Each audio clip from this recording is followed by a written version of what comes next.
go.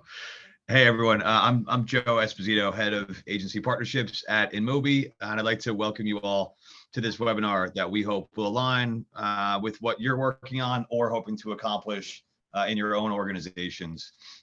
Listen, we're thrilled to partner with and Gibbsley to take this deep dive to help drive more responsibility in our industry overall. We're a proud partner of Gibbsley and happy to participate in its program, including Season Without Swag, which we just signed up for to head us into 2023. And to kick things off, I'd like to introduce our moderator for today, the incredibly talented Ryan Laredo. She's the founder of AdTech Cares, a founding member of Chief, and a founding member of Kindred, a seasoned AdTech leader who manifested this incredible organization that leverages advertising technology to combat misinformation and keep humanity well. Ryan, over to you. Thank you so much, Joe. And yes, thank you to our partners at InMobi at I have some amazing UMers. Is that what you refer to yourself as? I should have asked that before. And also to Gibbsley to facilitating. And also thanks to everyone here for taking the time to join us. I have to tell you, this is the most excited I've been about hosting a panel, and I've done this a few times, as we're bringing together people who are experts in everything we want to know to really build a respectful and responsible environment. And I didn't use the word environment, not on purpose. It was purposeful, as certainly we care not only about Mother Earth, but also all of each other, not just in our own companies, but in the ecosystem and in the world we live in. Certainly, that's what drove the creation, along with another UMer who I might be on the call, of AdTech Cares, which was really to take our expertise and see what can we do better in the world of advertising. Certainly, there's so much good that comes from advertising and technology, but there's also a great responsibility to make sure that any ills are corrected quickly.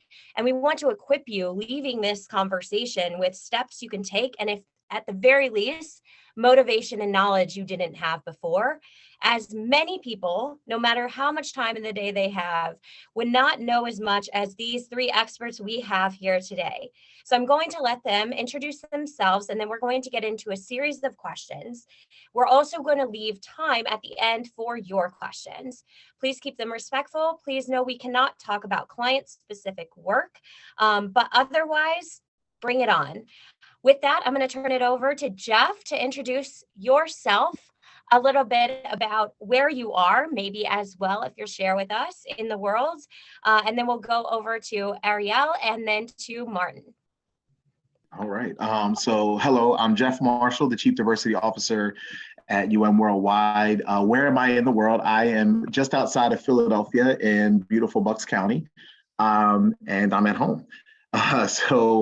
I guess the question was like what it is we do. Was that the question, right? I just want to make sure I don't say something. I said introduce yourself, but you know what? If you need to go into the question, what the first question? Let's go. Let's do it, and then we'll move on one by one, because this is very much a play-by-play here.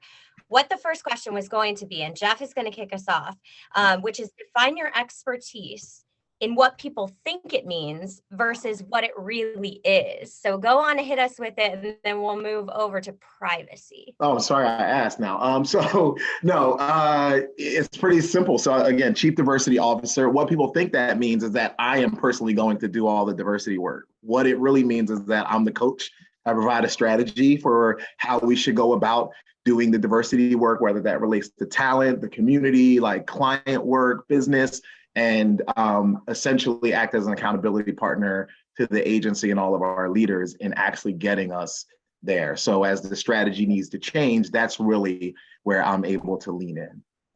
Yes, and as I started to really understand that work over the last decade or so, what I found most people didn't understand is this isn't one function that's just for lack of a better word, cheerleading and providing people with a knowledge base of what not to say. This is much more of an integrated approach. And so having someone at the helm like you, Jeff, is very essential. But there are things that Jeff's going to share with us that each of you can do, even if you yourself are not currently the Chief Diversity Officer. So I'm going to move into Ariel. Go ahead, introduce yourself, talk about what it is people think you do versus what it is you really do. Sure. So my name is Ariel Garcia. I am UM's Chief Privacy Officer. And so what people think that means is that I walk around and tell them to stop using data, or that I make them do a lot of paperwork to document data sources, and ultimately it's just a compliance tick the box exercise, right?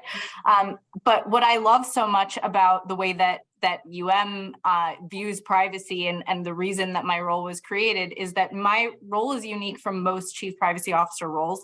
I sit on the business side of the organization. I went to law school. I am #not a lawyer by design. I do oversee our own privacy program, and compliance is certainly a part of that.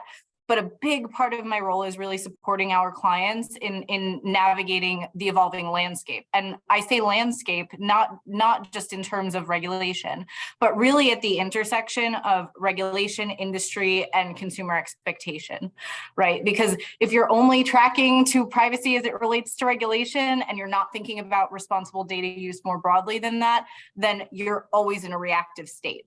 The partnership that we have with our clients keeps them ahead of the curve, because they are skating towards or moving with the current of consumer expectation. Yeah, #UM Powerhouse, we're going to consult you so your business moves forward ahead of others. So truly wonderful to hear, and certainly necessary. Again, advertising touches consumers, right? We have a responsibility, and we can't just be willy-nilly about it. You have to be knowledgeable, and you have to have expertise behind you as you're using data and conversing with consumers on a regular basis. What do you think about that, Martin? What's your response? Who are you? And what do people think you do versus what you actually do? Well, I love that I'm following these incredible, brilliant colleagues of mine who've really blazed the trail for me, standing up their own practices and sort of handing me the playbook on how to do that at the agency, because it's certainly been an honor to have their guidance and expertise. So I'm really grateful for the opportunity to be with my my fellow colleagues here on the call. But I'll say, sustainability is one of the, it's a complicated, and I'll say my role as well, Martin Bryan. I'm in Morristown, New Jersey, in the suburbs of New Jersey, and I am the first global chief sustainability officer for UM.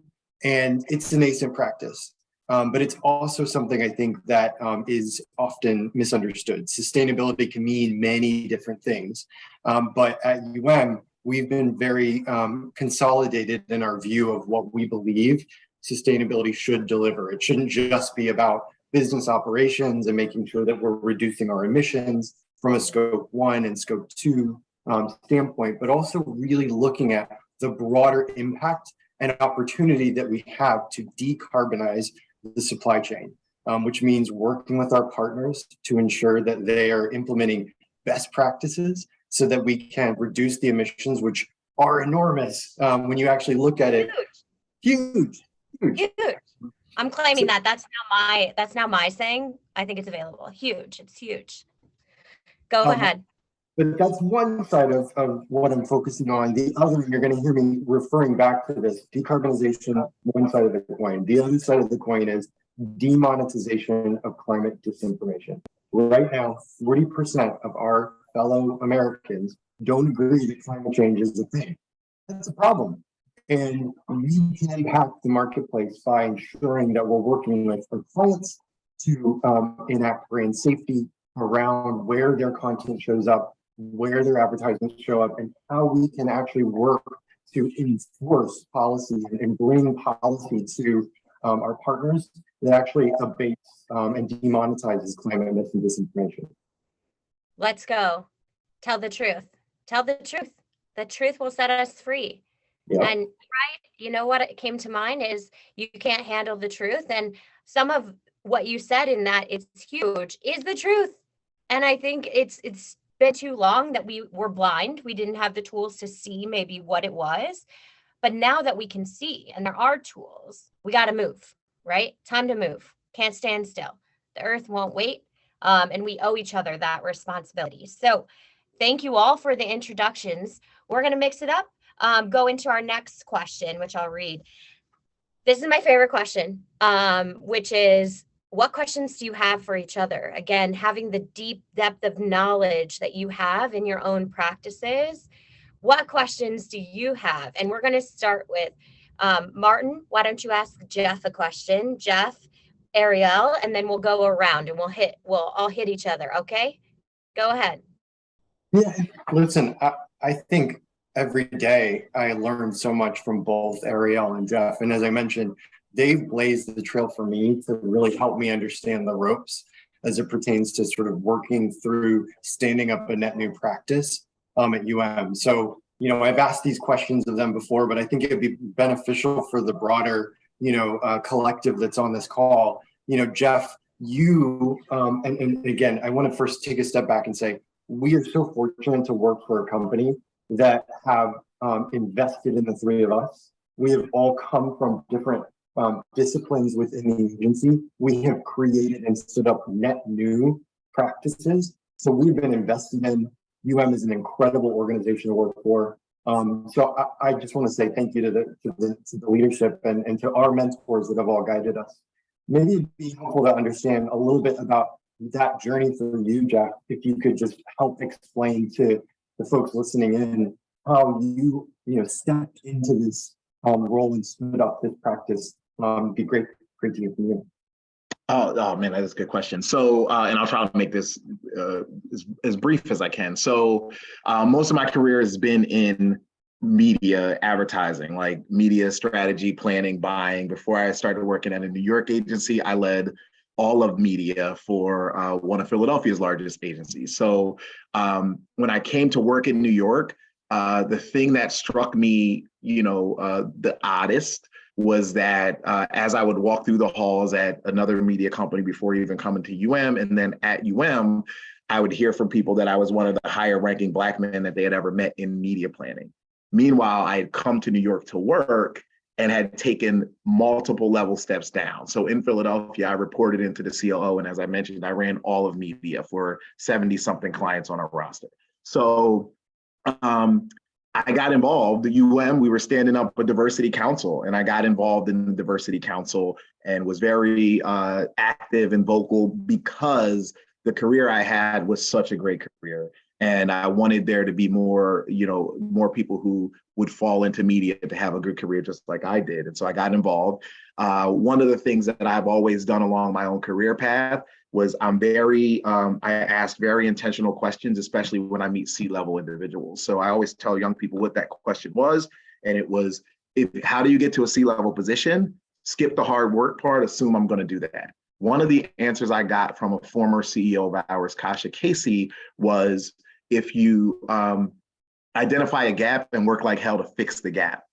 So while I was working on a diversity council and also working on a client of ours, I realized that we had no one holding us accountable. So when we couldn't do the things we had set out to do, we all were very forgiving of ourselves, saying, oh, well, client priorities, they took priority. And so I actually went to at the time, our newer CEO, Lynn Lewis, and also to Deidre Smalls-Landau, who was our CMO, and Kate Weiss, who at the time was our head of HR. And I mentioned that everyone who's trying to get this right or on the path to getting it right has someone that's leading the charge. And I suggested to them that we should go external, find somebody, but if you're going to look internal, that I'd love to throw my hat in the ring. And so I threw my hat in the ring. They said, you know what, you've shown passion for it. You clearly seem to be excited about it, and we'd offer it to you first before we go external. So I actually had an opportunity to create the role, which I named the VP, Head of Diversity, Equity, and Belonging, and then basically said, I'm going to take the skill set I already have and apply it to how I do the work. And the skills that I have are, I'm a very empathetic and really curious person about other people and culture. And I also have the understanding of how to look at certain audiences and try to attract that audience. And so that was kind of my career path and how I landed here. And I too, like you, Martin, I'm really grateful to be in a place that recognizes that passions also include some skills, and allowing us to then lean into those spaces to do work, and then also not kind of leaving us out there to just do it on our own, but giving us that support that's needed. So great question, man. I love that. You show up, you curious, you raise that hand, say, I got this. You ask for help. Wonderful. What about you, Ariel? So am I asking Martin? I think Martin asked you a question as well. Martin, do you want to repeat the question for Ariel?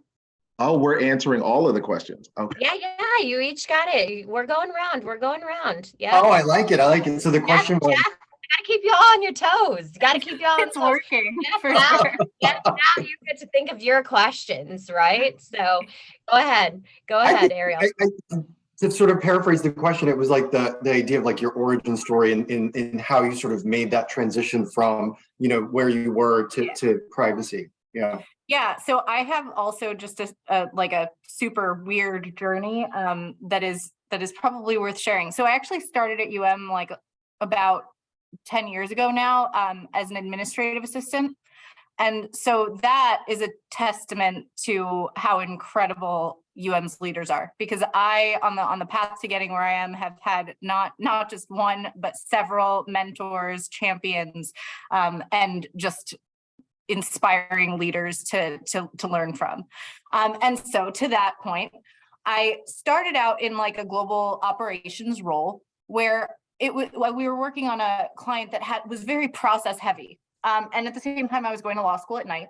GDPR was about to take effect. I expanded our operations practice for that client to include compliance, right? Because they had very specific standards. Learned about GDPR, started wondering why I was not hearing more about this. This is before it was like in every, trade headline. So it was like back in 2017. I started bugging Joshua Lowcock about this topic. And we started working together to solve for it, right? So when CCPA was about to take effect, I had made a lot of noise about how passionate I am about this point. It's really about having that passion, that skill to address it. And so I led our CCPA readiness efforts, started our privacy task force, and over time have established this network of privacy champions that I'm really proud of. It's like one of the most rewarding parts of my role. So that's kind of how I got to where I am. Saw that opportunity, took that brave step, got this.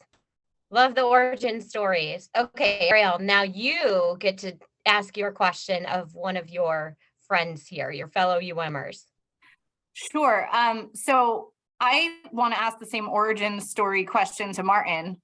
So I'll pause there and then I'll ask Jeff a different one so you don't answer that twice.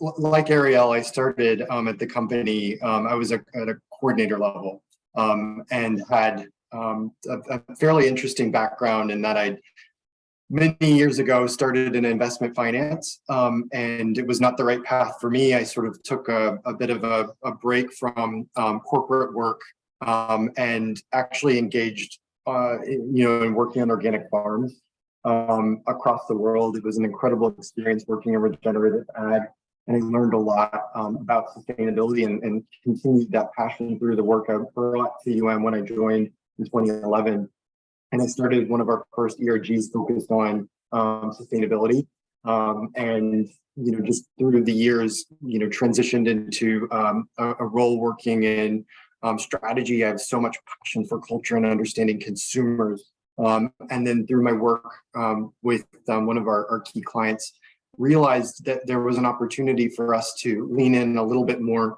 on sustainability and recognize there was a gap. I was leading the ERG, but there was a real need for us to actually identify sustainability solutions within our operations, as well as within the products and services that we bring, and our competitors were doing that.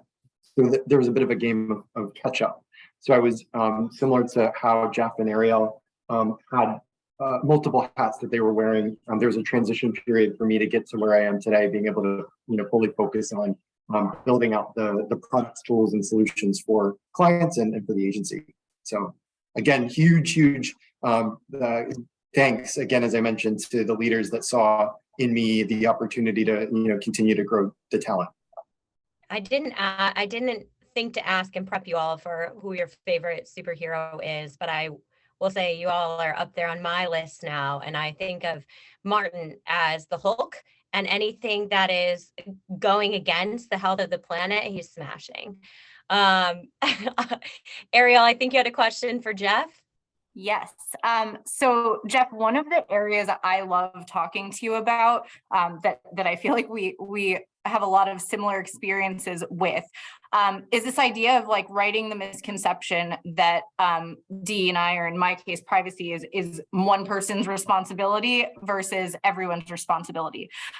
So what is your advice to anyone that is listening and maybe feeling the same way about how to write that misconception? And what is your advice for those that are interested in being a part of the solution about what their role is in that versus what your role is as the Chief Diversity Officer? No, that's a great question, and I'll go backwards. The best thing you can do if you are interested is literally raise your hand, because these roles that we have are often under-resourced, if we're being honest. Like, we're standing up, as Martin mentioned, we're standing up practices, and a lot of the heavy lifting on that we are doing on our own. And these are, as I often say, like DEI, and you can say this about privacy and you can say this about sustainability, it's not a me problem, it is a we problem, right? And so the way I usually approach people to kind of, relay that particular information is by making it really plain and simple as to why it should be important to them. Like, my role only exists, your role only exists, and Martin's role only exists to make it understood to the organization that it's important to the organization. But we can't, the organization is kind of made up of these smaller parts, these teams, however your organization puts those teams together. I can't go out and, if we're talking about, let's just talk about diversity for a second, racial and ethnic diversity. I'm not going to go out and hire, racial and ethnic, like racially and ethnically diverse individuals who aren't on your team. You as the team leader has to do that, right? Like, in order to recognize where the gaps are with regards to privacy, right? Like, you can tell us broad strokes, but when it comes right down to the initial moment, you might not be in that space, and somebody has to recognize that, hey, like, this could be a privacy issue.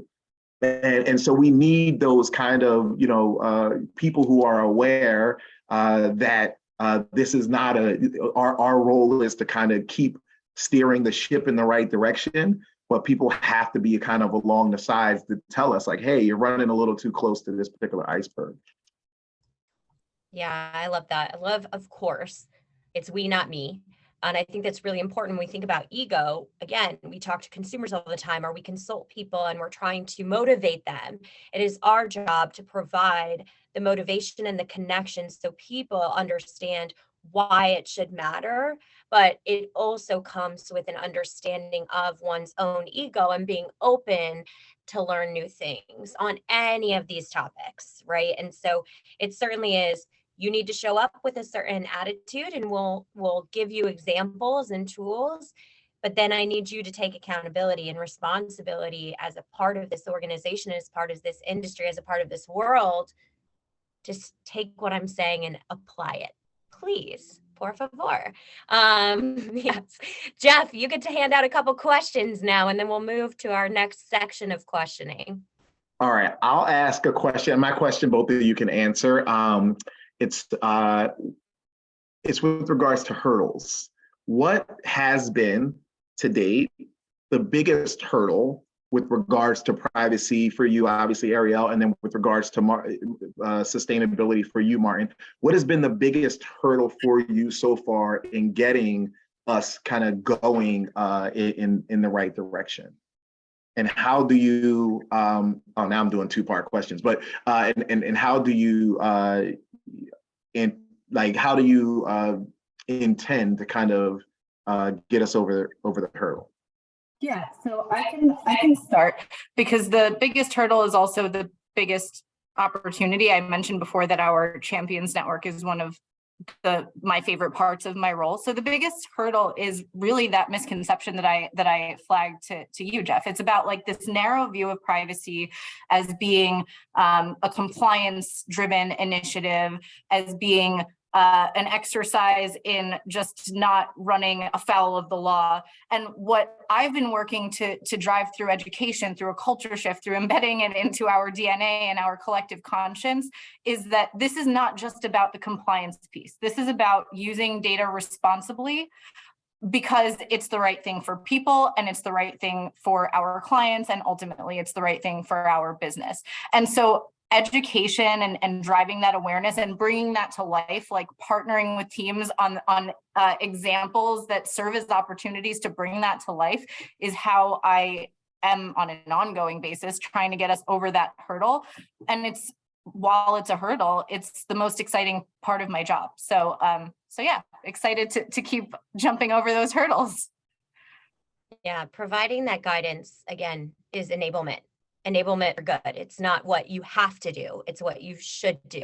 And honestly, it's like spirit, it's like Alabrijes, right? Here we go. Like, here's what you really should be doing. Let's guide you. Martin, Yeah, your I answer think to this question. building upon, because it's quite, I think, relatively similar. They're close cousins in the challenge. I think with sustainability, the education right now is so critical because it is very vague. I mean, sustainability means 10 different things to 10 different people. So codifying a standard for what that means for our industry is something that is an enormous hurdle that we're having to confront right now. You have agency A and agency B and agency C with 3 different modalities for measurement as it relates to carbon and the media that we deploy. And you've got clients that have those 3 agencies across 3 different regions. So it's a real issue when you're not speaking the same language with your competitors. And in fact, having that industry standard is going to be critical for the success, because ultimately, if we can identify a shared set of data, we can identify a shared drawdown plan. So that's one of the biggest issues we have is education and standardization, which right now is woefully, and it's not just our industry, it's dealing with this right now.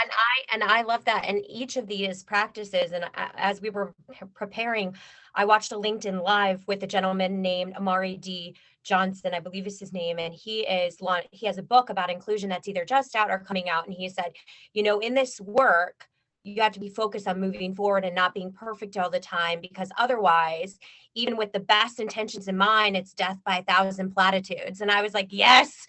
I was like, I'm not going to be perfect. I'm definitely going to mess things up. We go to the experts, even the experts, things change, right? Things change. So I think that that's really important to acknowledge that without a standard, it's even harder to come to an agreement to make progress. So that's a huge need in the industry. All right, so let's talk about enabling these people who are currently with us in the webinar and who will watch it in the future, like my mom, who's definitely wants to see the recording, she told me. So number 1 question about what people can do, and I'll throw it up there and then somebody can grab it, which is, how do you counsel your organization and your clients about where responsibility starts and where it ends? So I can start with that one. So basically, responsibility, as we were just talking about, it starts with transparency, being able to have an open dialogue about where things stand today, understanding that it's not perfect, and it doesn't end. It's a continuum. It ends in durable and responsible growth, right? So the idea here is that consumers expect, in the case of my practice, responsible data use. They expect transparency and choice from the companies that they entrust with their data, right? And delivering to that enables growth for the brand. Your ability to differentiate yourself in honoring those preferences and delivering against those expectations only accelerates your growth, right? So that means going beyond just looking at what you have to do in your own organization, and I know this is probably a common thread across all of us, considering your supply chain, like what are you funding, right? How are your partners also adhering to those standards, and how does that reflect and resonate with your customers? So it starts with transparency, and it never truly ends, but that's a good thing because neither does your growth. Yeah, hopefully, probably if you're a customer, growth never ends. That's what I heard. I don't know, Jeff or Martin, if you want to weigh in on, where you believe or how you counsel your organization on where it starts and where it ends as it relates to responsibility. I'd love to build on that actually, because I think you hit on something that's so critical, which is, engaging your partners and working with your supply chain, because again, the impact that we can have on sustainability, when you look at your emissions that are within our direct control, they are dwarfed by the impact that we can have with the emissions that are in the hands of our partners, that are in the control of our downstream media partners. And it's really, really impactful if we think about responsibility less as it's within my immediate control, and it's something that I need to negotiate and work with and hold our partners and work with them to, enable the first goal I mentioned, decarbonization. And then also, very importantly, is demonetization of disinformation. I was at a conference yesterday that the UN Assistant Secretary General for Climate Action, Selwyn Hart, spoke, and he beat the drum on renewables. And we have the power to activate an enormous amount of our partners to purchase renewable energy. And right now we're seeing renewables and the investment in fossil fuels tantamount. It needs to be 4-to-1, according to climate scientists. We need 4 times the investment in renewable energy to abate climate disaster. So that's exactly what we're doing. That's exactly what we're focusing on. And again, that responsibility, it's a very long tail of partner engagement that we need to do, that we need to engage. However, we recognize there's a real responsibility and a risk if we don't do it. True. Jeff? For me, it's really interesting in thinking about responsibility, because one of the ways I counsel initially is through use of language that reframes the mindset. So for instance, you'll hear a lot of people talk about underrepresented groups. These groups of people, whether it's race or ethnicity, gender, disabled or able-bodied, these groups aren't underrepresented. They were historically excluded, right? And so the responsibility of an industry that does a ton of work around messaging, right? It's like, for me, there's a lot to be made about the business case for diversity, but in this industry in particular, we created the messaging and then historically excluded those groups. And so really the responsibility falls on us and the clients to now, since we've historically excluded them, intentionally include these groups. It also makes sense from a business standpoint, right? Because we can't authentically connect to these audiences if we don't know the nuances that exist even within these little groupings that we've now deemed, right? Black, African American. There's so many nuances within that group. So I think that, the way I counsel them is like, hey, let's really take a look at how we're utilizing language. I'm not diverse, right? Like, we're diverse from each other. Like, so that's one of the ways we counsel. And the responsibility for how I talk to clients about it is often, especially coming off of the summer of 2020 and the murder of George Floyd, a lot of organizations were asking us, what are you doing around diversity? What are the things you're doing? And so I've begun to turn the mirror back on clients and say, okay, here's what we're doing, but what are you doing? And as a matter of fact, why don't we do some stuff together, right? Because here's the fact of it all is we're all in these client service businesses, whether or not you are a partner. If you're a partner, UM is your client. If you are a brand, you're UM's client. We all do what clients tell us to do. So if I involve clients in that conversation, here's what we're doing. How can you get involved? our organization, other organizations like ours, will react to what the client is asking us to do. But the client has to be in it with us and walking side by side with us. And so I usually really lean into this idea of responsibility. And I agree with Ariel, it doesn't end. You're always going to be able to look around the room and go, oh, who's not in here? And that's who you need to be working on with regards to diversity. That awareness. I wrote down, in aggregate from notes, can't help it. I'm a client person. From listening to you all, is very much, it doesn't start anymore as ignorance. That's not tolerated. You can't say, I didn't know. You're too late. Too late. Wake up. Hello, anywhere in the world, you're too late. You got to get in the conversation, and please don't say you didn't know if you're a business leader. It will not be tolerated. And of course, we have a captive audience who at least are engaged in these topics. These are conversations we need to have with other members of our organizations, with our clients, with our family, with our people at the library, with people on the next door and the metas.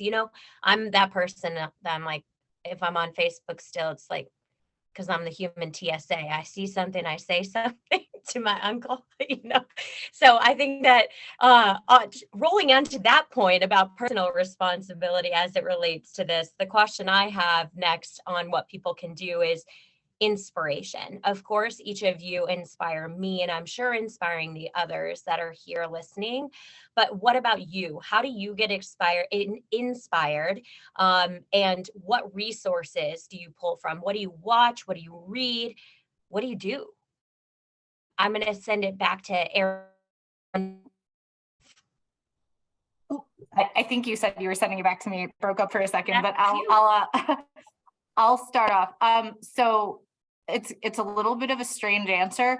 So I watch what is happening in the world, and I am inspired. I truly believe that privacy and data use and data misuse is, if not the single greatest, among the single greatest challenges for this era, right?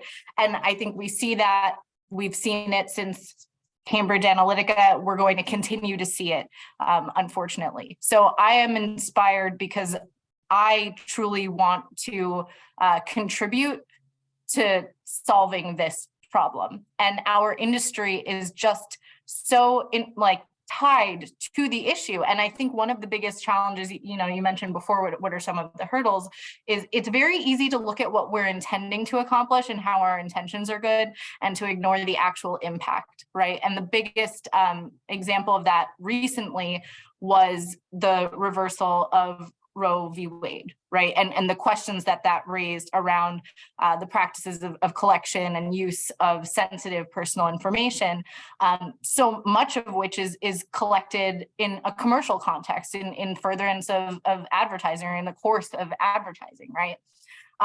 So I'm inspired by just paying attention to what's happening around me. I obviously, there are certain sources I look to for privacy specific info, like the IAPP, but honestly, the most interesting thing that I've found as of late has been all of the, anytime that the FTC recently had a PrivacyCon day, where a bunch of researchers shared their research.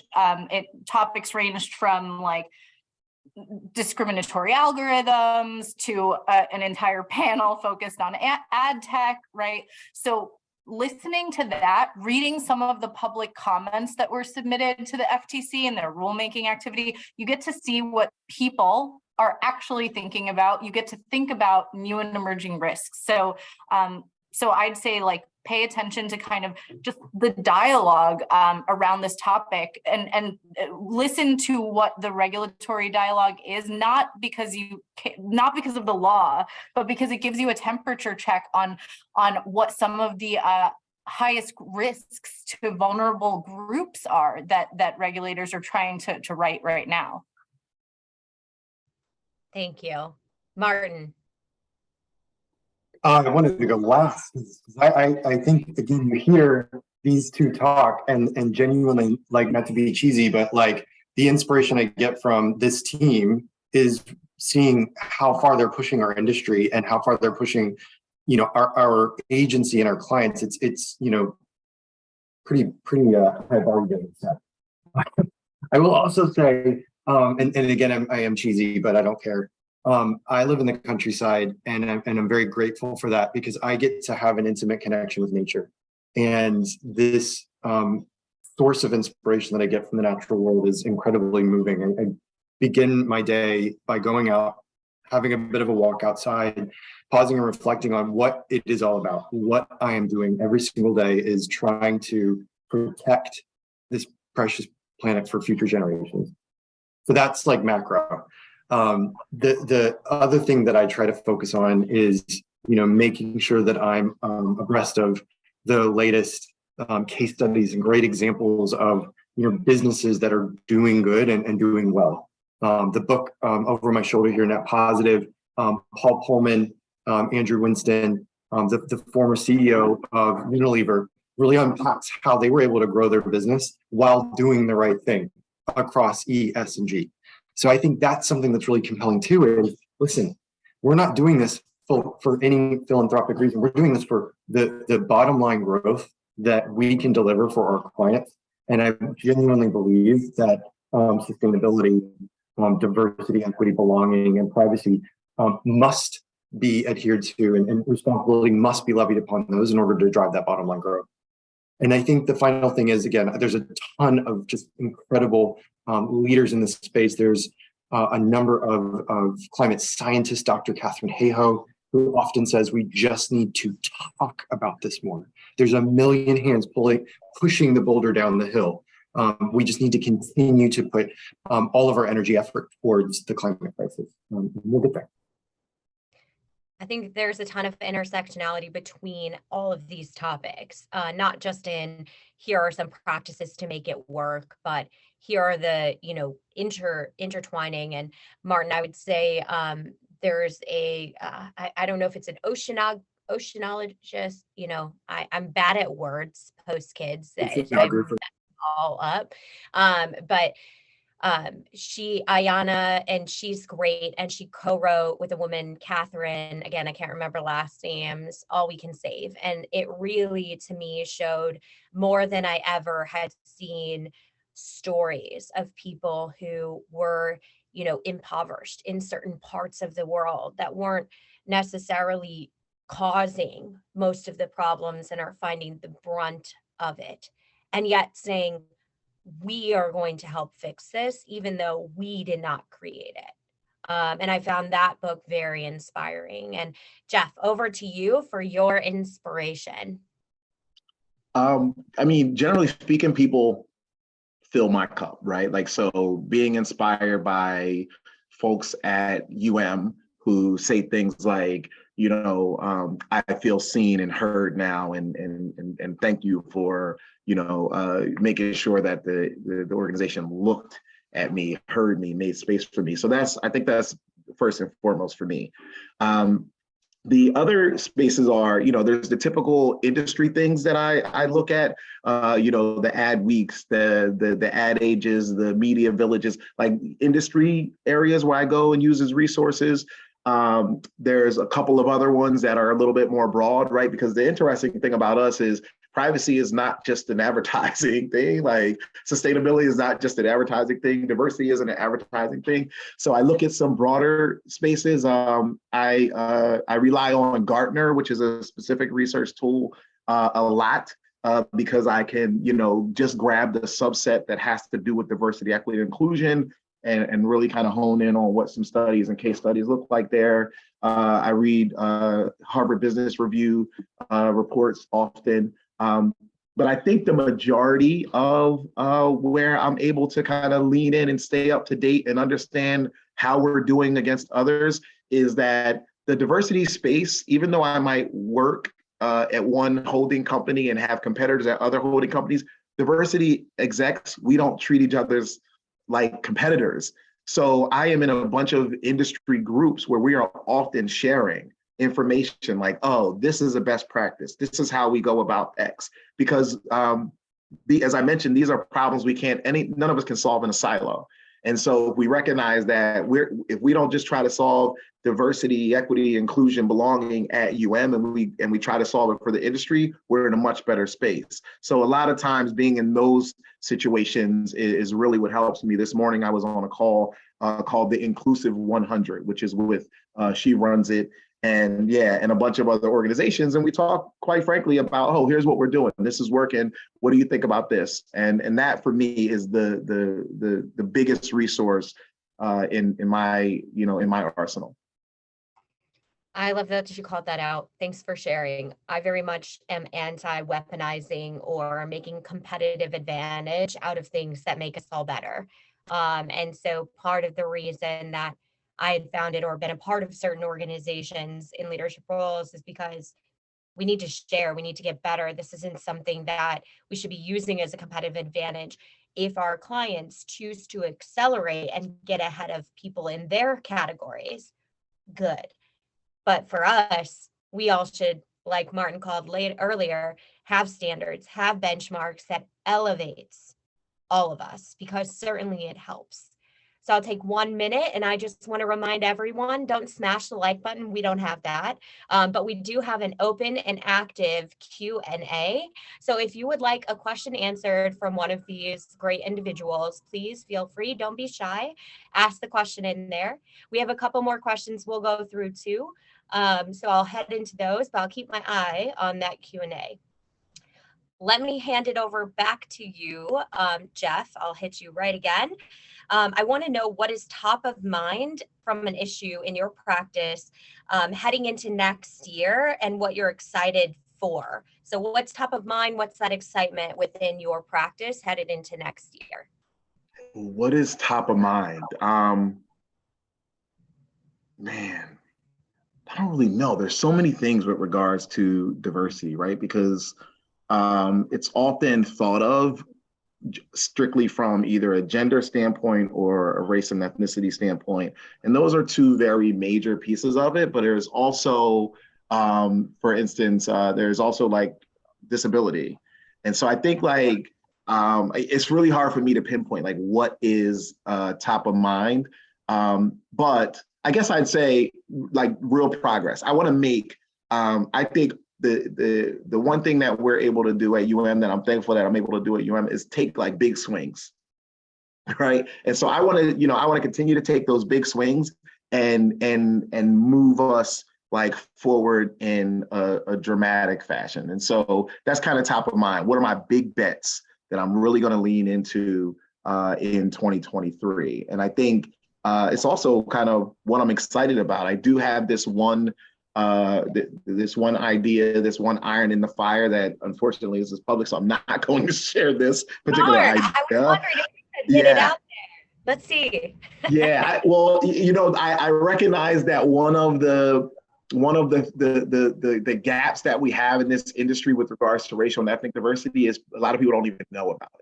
And so they don't know about media advertising, especially the people that we're wanting to bring in. We talk about Black, Brown, like they don't know about media advertising. And so we're working on different ways to get that information to them. One of them we have out there is Breaking Media, which, strives to educate people on the media industry. And we're looking at kind of blowing that out. And so that is something that's really exciting to me. Right. I love it. I think education is so important. Grew up public school educated. My mom was a public school educator forever. Doesn't matter if it's public, private, whatever. Education, and again, that awareness enables the diversity of thought that then brings in, we should do things in a different way. And I feel responsible because I understand that I'm part of a fragile ecosystem and I need to play my part. And so education is huge. I'm excited. I hope I'm like number 2 on the list to get email announcement, whatever you're working on. Martin, what about you? It's going to be a big year, 2023 for sustainability. It's my first year sort of officially in this role. So have laid a lot of the groundwork this year, and we're going to have some big announcements. So I think, some of the things that I'm really excited about is enhanced measurement capabilities, aligning with our industry partners. Like you said, I love this idea. Jeff, you were talking a lot about the collaboration that's required across our holding companies, bringing everybody together to ensure that we're all working towards that singular goal, is decarbonizing the industry. I'm also super excited with the partnership that I've been able to forge with all of the different agencies within media brands, working across Matterkind to develop a green marketplace so we can programmatically deliver net neutral media in an incredibly energy intensive element of our media ecosystem. Working with the Media Brands Content Studio to measure the emissions of producing an asset, which also comes with a carbon emission. Working with Rapport Beyond and investing in unique and new solutions for out of home, beyond the Puretti air purifying technology, which neutralizes NOx gas. So the list goes on. So there's a lot of solutions that we are going to be announcing. So I'm just excited for us to continue to innovate with our partners. And there's so many hands on that boulder. And working with all of those folks to excite them, inspire them, and make them feel, God, I'm proud to work at you. I'm proud to work at Media Brands. I want to continue to deliver really incredible solutions to create a world that's more sustainable. Beautiful. Ariel, how about you? So we are like on the eve of there being 5 state privacy laws that are operable in the US. So next year there will be 5. But what I'm actually most excited about are some of the changes that are happening in Europe via their Digital Services Act and the opportunity for some important conversations that are international in nature with our partners and our clients. And one of the things that it's going to require is transparency from big platforms around the key parameters that are used in delivering an ad to a person.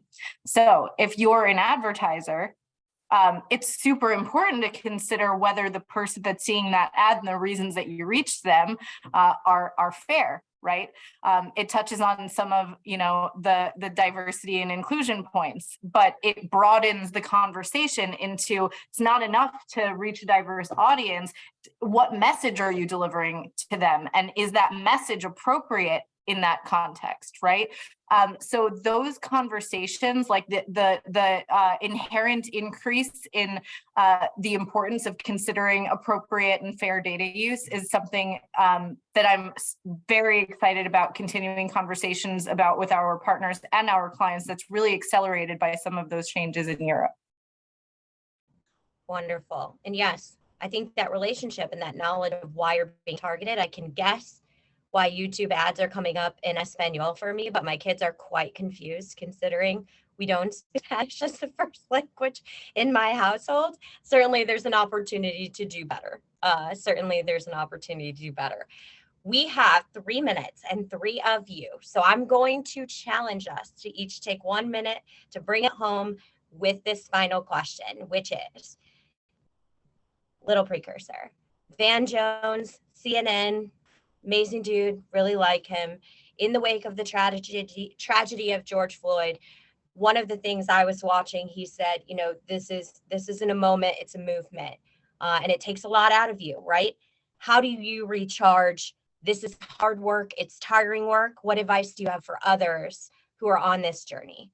And Martin, I'll start with you, and then we'll go to Jeff and then end with Ariel. Gosh, it's a really good question. I mean, yes, we're living in challenging times. Every day there's a headline about the climate crisis that gives me increased climate anxiety. I suffer from that, for sure. And the more that I read and the more that I get smart on the solutions, I do get inspired, but it also it's a heavy weight to bear. But I'm fortunate. I have a few soul friends that support me, who are also change makers in their own right. We uplift each other. So having that community, having my partner, who is my forever champion, my rock, is just incredible. And I'm also a big believer in digital and news detox. I mean, we work in media, but sometimes, man, I gotta run away from it. So being able to walk away, get that fresh air, get that perspective of what it's all about, that's what fills my cup back up. Jeff, what about you? That's great. I'll actually build on Martin's last point. I mean, actually, a couple of your points. I mean, every day I try to just about every day I try to get outside, and there's a really beautiful view near me, and I try to get to that view to give me a moment of just reflection of you know, where I am in comparison to where I've come from. And then I have a great group of friends that I can, lean on to have conversations about anything. But a lot of laughter, right? Like a lot of time away from what I'm doing, not focusing on it, not viewing, things that will be triggering, especially given, I think you hit on it earlier, Ryan. A lot of us are trying to fix problems we had nothing to do with creating. And so it's really important to recharge. But I lean in on, family especially is really important to me. And spending time with my friends, and then just spending time out in nature and my own thoughts and reconnecting. That's kind of how I recharge as well. Beautiful. Ariel, bring us home. Yeah, so I'll build on something Martin said with a pun. So in terms of heavy weights to carry. So during the pandemic, I started lifting weights, and now that's how I start every day. And there's something about lifting something really heavy in the morning that makes everything else feel a lot more achievable. So I started out this year with the goal of being able to deadlift 300 pounds. I actually hit that goal in February, and my latest record is 360. So that is how I recharge and make myself feel like I can handle anything. Take a break, stretch yourself in new and ways, open yourself up to community, and really be open to learn. But it's okay to take that break, come back in. You're not in it alone. We take these steps together, we carry it. And I am so impressed. Maybe you're Thor. I don't know who the strongest superhero out there is. I think it might be Captain Marvel, just saying. That's you. Thank you to all of you, Jeff and Martin, Ariel. I'm so privileged to have been in the position to moderate you. Thank you to InMobi, to Givesley, and to our partners. And thank you to all of you who attended. Everyone has a great holiday season. And hopefully we continue to have this conversation as a community. Thanks, everybody. Thank you. Thank you. Thank you.